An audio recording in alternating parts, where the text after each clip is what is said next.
Projects like this are really what makes being a researcher worthwhile. We have the opportunity to travel to really see the impacts of our research and also feel that we're contributing towards this region.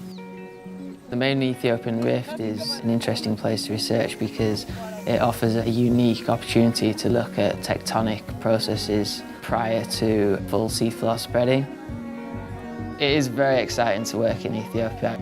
It's a relatively unstudied region. Everything you gather from the field is new. There's very little known about most of the volcanoes in the Rift Valley and the role that volcanism plays in continental rifting. This project is to try and understand in more detail what that means.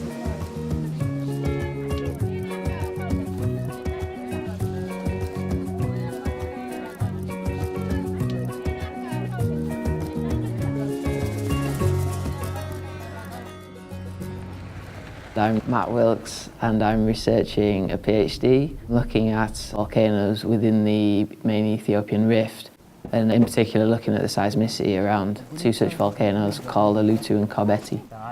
My name is Amy Parker and I'm in the second year of a geology PhD at the University of Bristol. I primarily look at INSAR, the satellite technique that is used to look at ground displacement. I'm Juliet Biggs. I'm a lecturer in the School of Earth Sciences at the University of Bristol.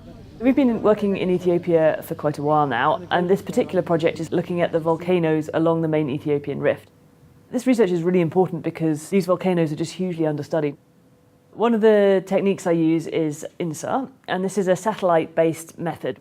Using radar, we compare images taken at different times and see how much the Earth's surface has moved. And we picked out Alutu and Korbeti as particularly exciting examples. Now, these volcanoes for a long time have thought to be dormant, but actually looking at them with satellites, we realise that several of them are uplifting and subsiding. This is a sign that there's some kind of activity going on underneath the surface. My name is Tulu Besha, and I met the research team from Bristol University working on seismology. Many research has been conducted by different European and UK scientists, and we in collaboration with Addis Ababa University, and they have reported that the main Ethiopian rift is expanding, or the plates are moving apart. This seismological research will have a significant input for the hydropower geothermal hydro project. A preliminary study found the Korbeti volcano to have a very huge potential for hydrothermal power, providing up to 1,000 megawatts. We're now going to service our first GPS station located on the roof of the power plant. It's been running for about 6 months now. This geothermal plant currently generates, I think, 7.3 megawatts. All this steam rising from deep below the earth might be triggering earthquakes. And we come out here every 3 to 4 months to check that our stations are doing okay. One of the things that scientists use when they're looking at volcanic risk is the seismicity. So we've got these seismic sensors out around the volcanoes. We are interested in using seismology so we can understand more about the magmatic and hydrothermal processes. Each seismometer is recording seismic energy where earthquakes occur. Our understanding of the seismicity is very important to predict what will happen in the future, whether the main Ethiopian rift is active still today or whether it's dying. This will have a very important impact on the future economic development of Ethiopia. The last major eruption at Alutu is about 24,000 years ago, and that large event was fairly explosive in that it formed a caldera. That also occurred at Korbeti around a similar time.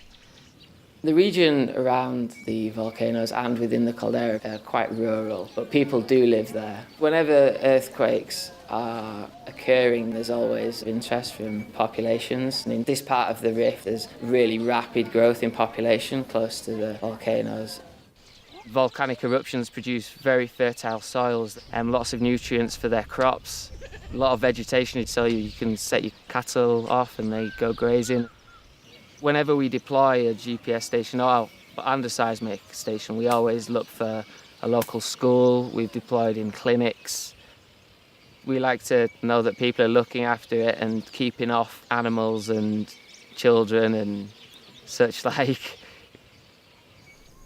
So far, our research has shown that around 1,000 events across the two volcanoes have occurred over a period of a year. It shows that activity is occurring beneath the calderas, and that goes hand in hand with deformation.